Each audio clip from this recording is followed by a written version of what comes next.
the best parts manager I ever met.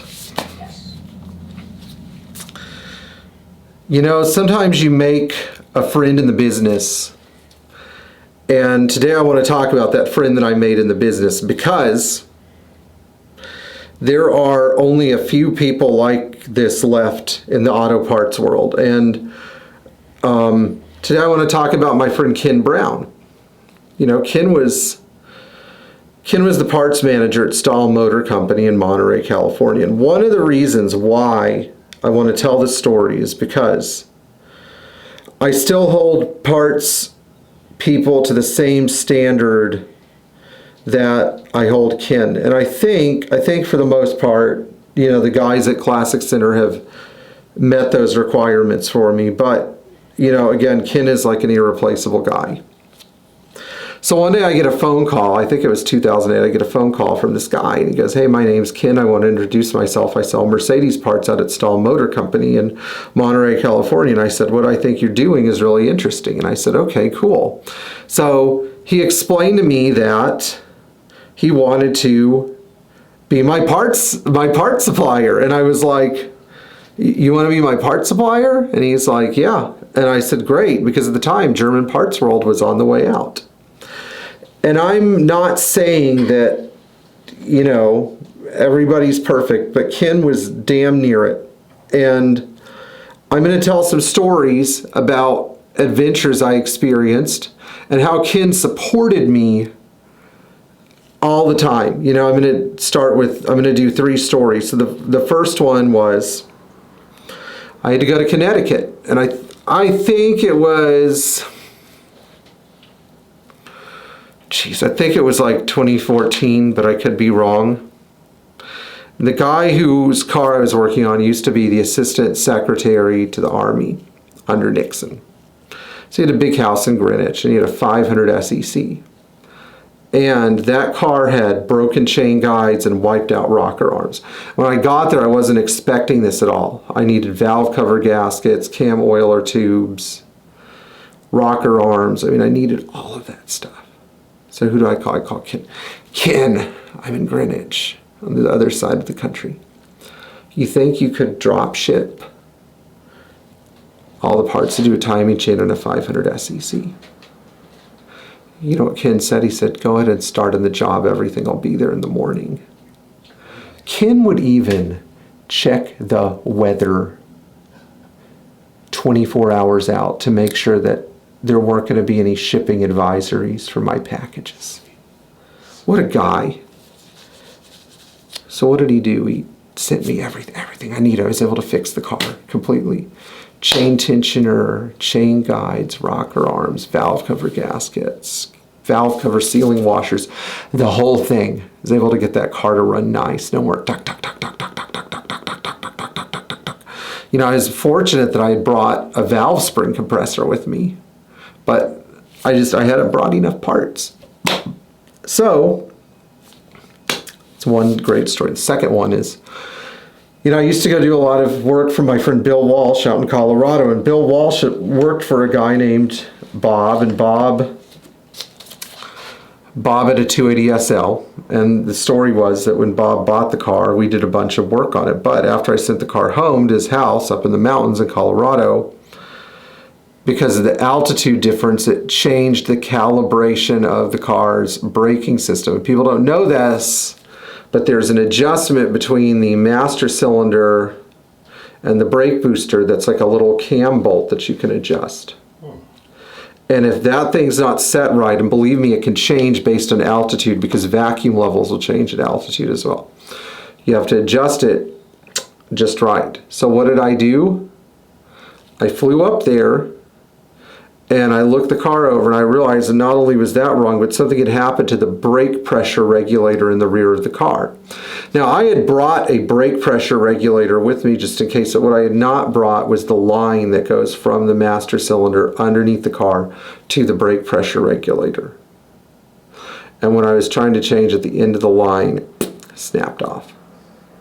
So who do I call? I called Ken. I said, "Ken, I need this brake line." Ken's response every time, "No problem. So I wait around the next morning at 9:30 at Bill's house. This FedEx truck pulls up. There's this huge box, and the box is like a coiled up brake line because it's a long line. It goes from the front to the rear of the car. And the brake line was the exact one that I needed, so that I had to drive another 60 miles. I drove out there, jacked up the car, put the brake line in, put the regulator on, adjusted the brake booster. Everything was working great, you know. I called Ken up and I said, Ken, I just want to say thanks. And how often do we call people and say thanks, you know? Probably my third story with Ken, though, is my favorite. And one of the reasons that it is my favorite is because I think Ken would give me information that he probably, most parts guys just wouldn't give you. So I called Ken up and I said, hey, Ken, I need to get oversized pistons for this 280 SE 4.5 because they don't make those. I said, yeah, I figured they don't make them. But he goes, guess what? Guess who does? And I was like, who? You know, years later, we dealt with this project. But Ken was like, you know, there's a company called Wahl, W-A-H-L, that makes pistons for Classic Center when they need pistons. He said, that's our secret. When we need pistons, we call Wahl Special Colbin up, and they make them for us. So that's all I needed. I searched for Wahl. I got in touch with them. And they're like, yeah, we can help you, Mr. Hedary, yeah. You know, so I send them, you know, years later, a few years later, we started on this project, I send them the pistons. They send me back a set of 8 perfect, oversized pistons for an M117.981 engine or whatever. And I think about these things a lot. You know, what happened to all these people? Are there people out there that still like it? Most importantly, am I trying to be that person for others? Because sometimes people are just clueless. They don't have a question. Oftentimes, they don't have an idea of where they can go if they have a question. And I've found that being that person for other people, when you answer their question to the best of your ability, without being difficult, without saying, well, you're my customer, I can't help you. What you do is you demonstrate that you're unselfish with knowledge. And I think that that's a good thing because it creates positivity around you. So, you know, Ken, I never had a negative moment with Ken, ever, period. Never.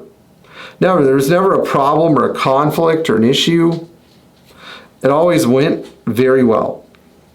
People want to know, what did Ken drive? Ken had a 912 Porsche, and he had an 84 190E. And I don't know a lot of people that have 84 190Es, but Ken took such great care of that car. It's probably the best maintained, highest mileage 84 190E out there. So yeah, you can on a 190, it just takes a lot more work, but he did it. One of the things that I want to bring up, you know, before I sign off is where did Ken go? Why am I not dealing with him today? Well, at some point Stahl Motor Company changed management, and I think it got bought out. All the guys that were earning at the top got sent away, and Ken ended up without a job. But Ken eventually got hired by Porsche Classic after a grueling interview process. Even though this guy had a concours level Porsche 912, he absolutely knew everything there was to know about short wheelbase 911 and 912s, you know, not 901 designation Porsches. He did eventually get the job that I hope he deserved. I hope he liked that job, because I would go see Ken. When I went to Monterey in 2017, I went over and said hi, you know, and we kept in touch. It's just, you know, it's a different world now. You know, I think about my buddy George Dillon. George is the same way. George, if you're watching, thanks, you know. But I feel like the system has sort of nullified the effect of these like amazing guys who just knew Mercedes parts extremely well. So now I've had to become that guy. Here we are today. I've been inspired by examples like Ken's example. And You know, it's nice when you have somebody who knows something and can actually come through for you. Anyway, if you enjoyed this video, please like, share, and subscribe. Tap the bell for notifications, and we'll see you in the future. Enjoy finding parts, or the right parts guy for your Mercedes.